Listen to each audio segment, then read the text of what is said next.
Le plaisir est pour moi de vous informer, mesdames et messieurs, bienvenue dans ce journal. À la une, un cahier des charges a été remis, toutes les revendications de la masse laborieuse congolaise a été remis au ministre de l'Emploi et du Travail. C'est le 1er mai au Palais du Peuple par l'intersyndicale nationale du Congo à l'occasion de la journée mondiale internationale du travail. Si la justice congolaise demande officiellement au Sénat de lever l'immunité de Joseph Kabila, ancien président de la RDC et sénateur à vie, poursuivi notamment pour trahison, crimes de guerre et crimes contre l'humanité. Les détails dans ces journaux.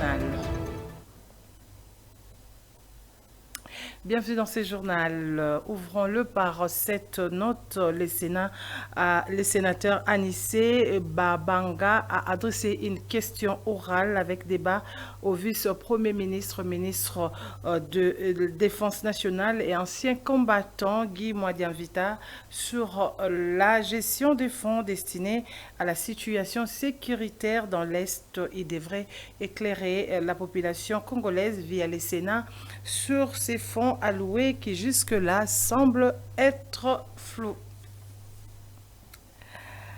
Et la RDC a célébré la Journée internationale du travail le 1er mai. Le monde du travail congolais était au Palais du Peuple en présence du ministre de l'Emploi et Travail.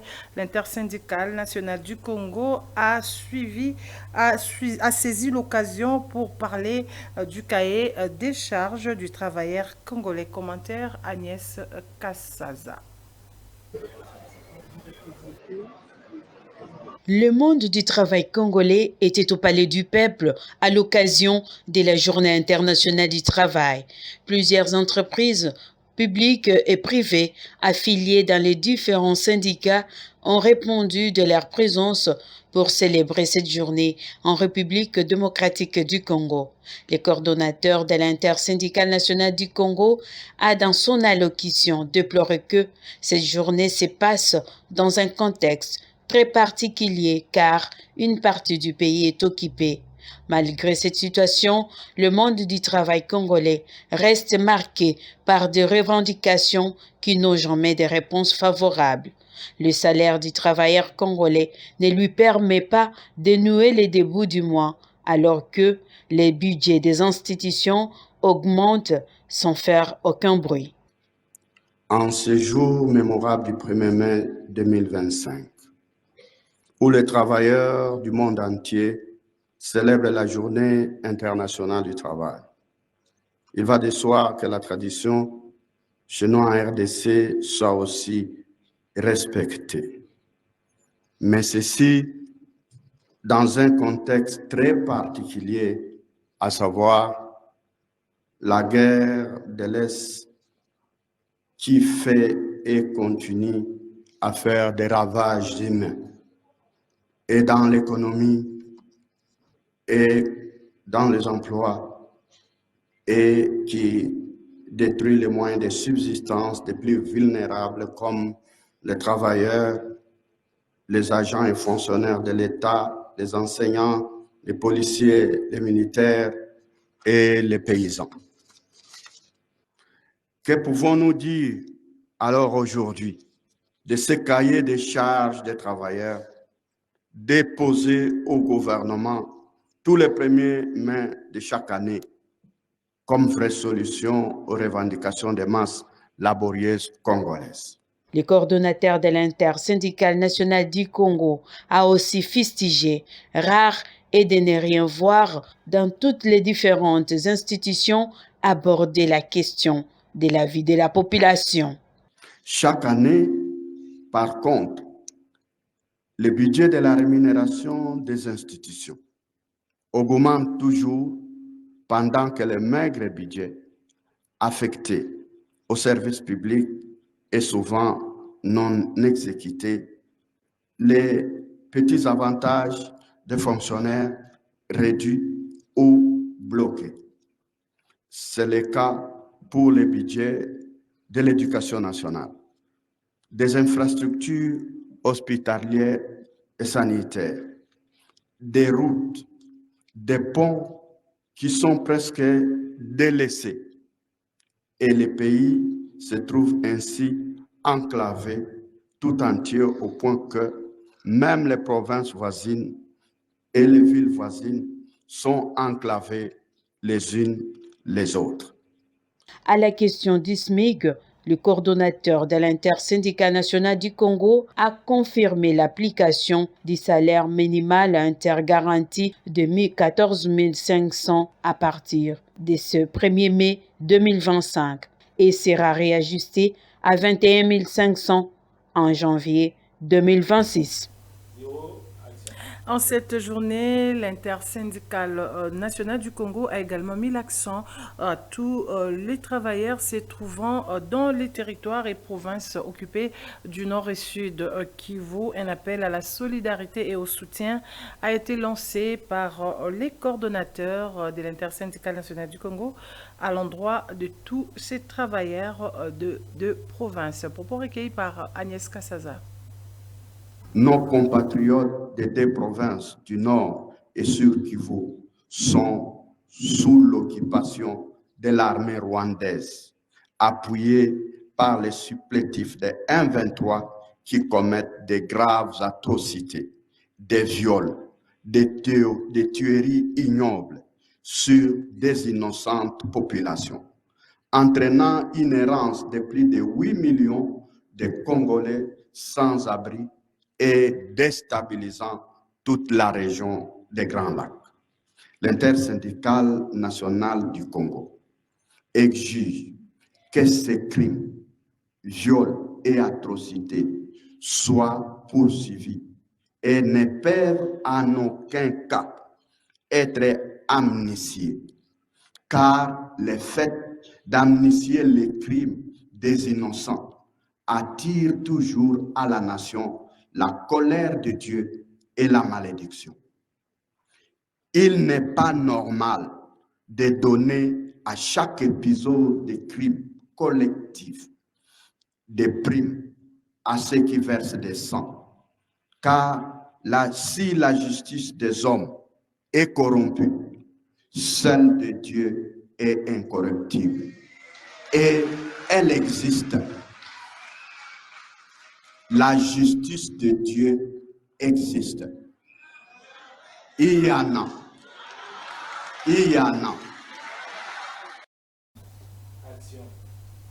La question sur le recrutement des mandataires, agents et fonctionnaires de l'État, l'intersyndicale nationale du Congo a noté que la plupart de ces recrutements ne se font pas par la compétence et également ces entreprises sont transformées en partis politiques. Suivez ces propos recueillis par Agnès Kassaza.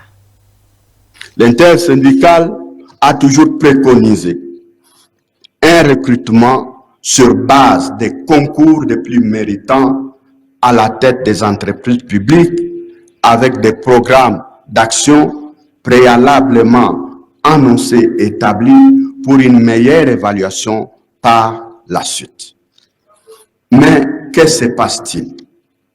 Avec la politisation des gestionnaires des entreprises, nous avons constaté que cette politique a prouvé toute sa nocivité à l'égard de la croissance des entreprises.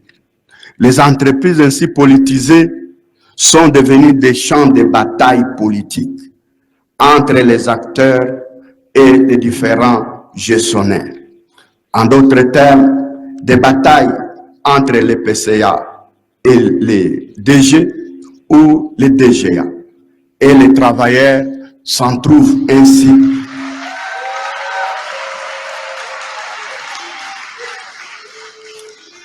les travailleurs s'en trouvent ainsi écartelés sans savoir de quel côté marcher. Voilà pourquoi nous demandons qu'on puisse arrêter la culture de partage des postes équilibrés entre les partis politiques.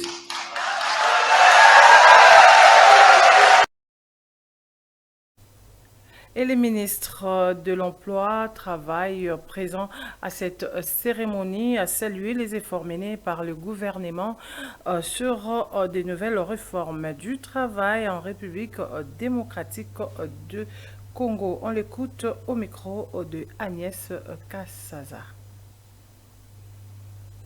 Pour ce jeudi 1er mai 2025, la Journée internationale du travail a placé sous le thème national unis et solidaires pour la résilience en République démocratique du Congo.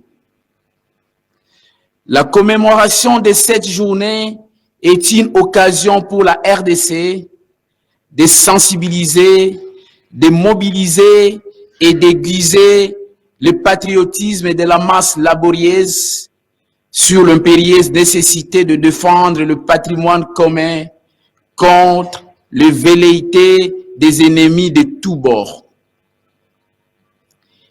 Elle est aussi l'occasion d'honorer la population congolaise en général et la masse laborieuse en particulier en leur sens élevé de patriotisme, de résilience dont ils continuent de faire preuve. Notons que nous commémorons cette journée du 1er mai 2025 dans un contexte particulier où la partie est de notre pays est agressée par l'armée rwandaise avec ses supplétifs du M23 et AFC, causant la mort de plusieurs millions de personnes.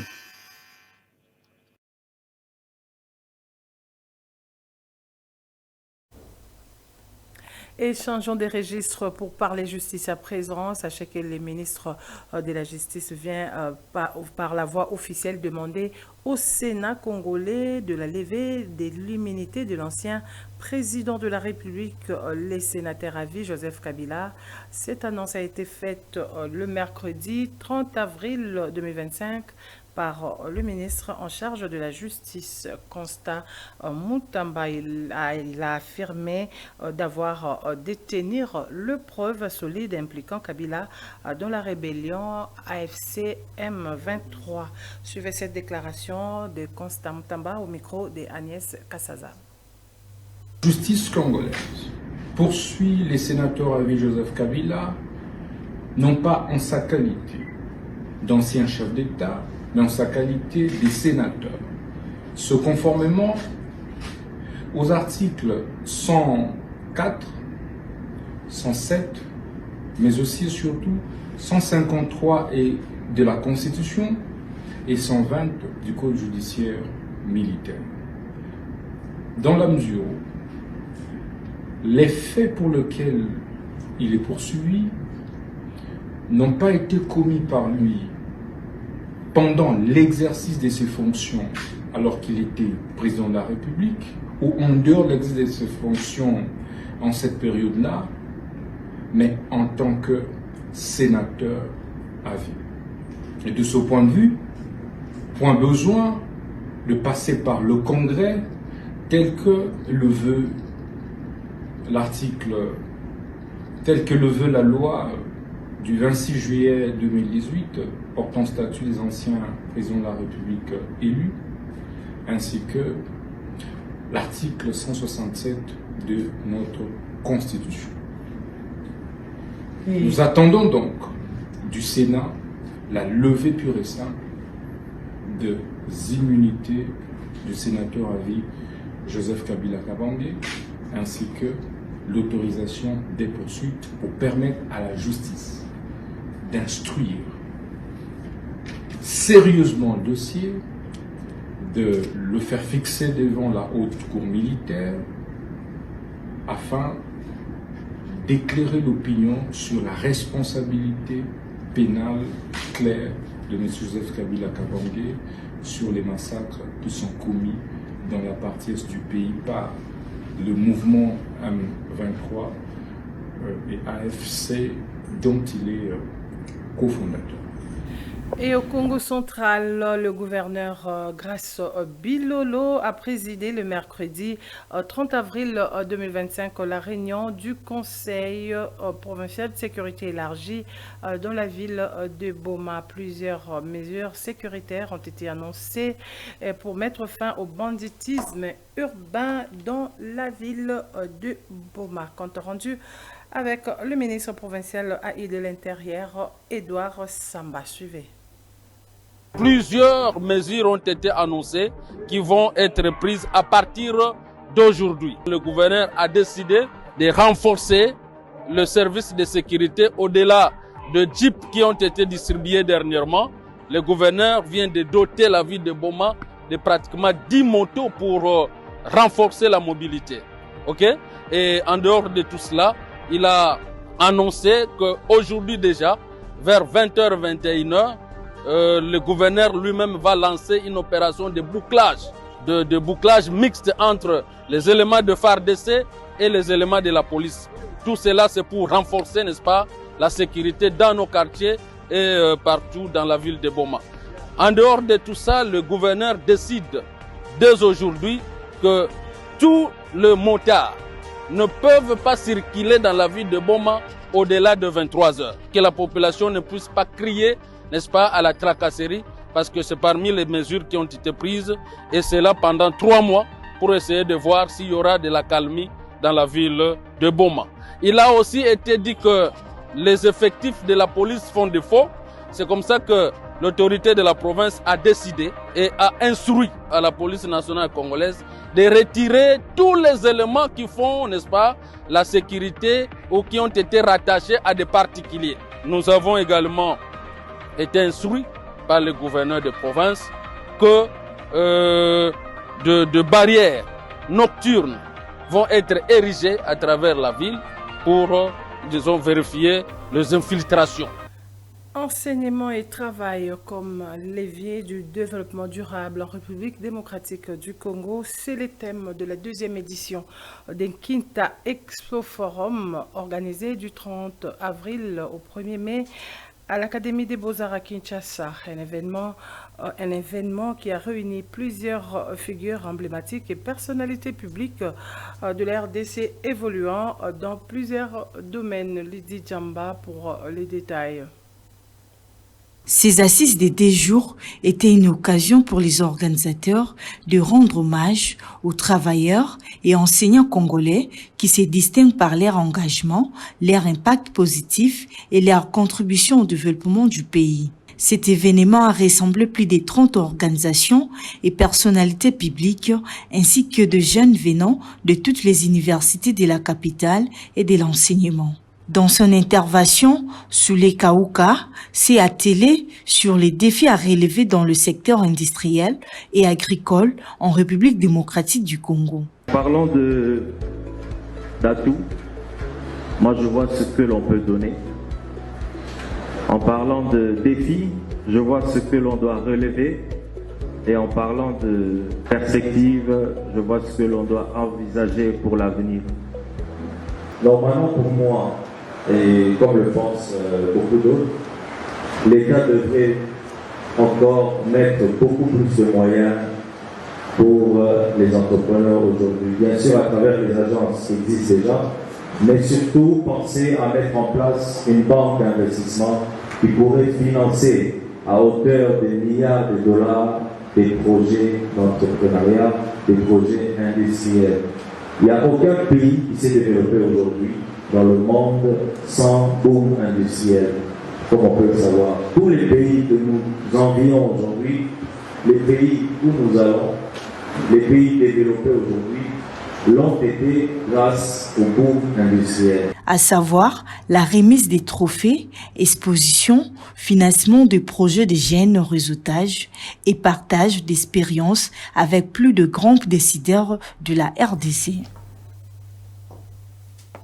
Et cette information unie pour les enfants déplacés à Bujumbura, le première dame de la RDC et de Bujumbura, Denise Nyakero Tshisekedi et Angelina Ndayishimiye ont visité ensemble les centres d'accueil de l'ONG Fraternité sans frontières. Plus de 300 enfants congolais déplacés y sont protégés après avoir fui les violences dans l'est de la RDC. Un geste fort de solidarité régionale et un message d'espoir pour les plus vulnérables. Suivez. Moi, je me suis devant vous, je réponds au nom d'Aïdieu Pascal. Je suis un enfant orphelin, non accompagné, donc je n'en ai ni père, ni mère, ni tante, ni oncle, ni frère, ni sœur. Donc je suis seule dans notre famille. Mais je voudrais vous dire merci à tous ces services rendus, d'où le service d'encadrement et d'autres services. Je vous prie de continuer à nous aider d'une manière à une autre, parce que nous, comme les enfants, nous avons besoin d'être scolarisés, d'être nourris, d'être à soins médicaux et de vivre dans un environnement sain. Que vivre la RDC, que vivre Burundi, que vivre aussi nos invités et leurs dirigeants de ces deux pays. Je dis et je vous remercie. Voilà, c'est par ici que nous mettons fin à ce journal, mais avant de nous quitter, les rappels des titres.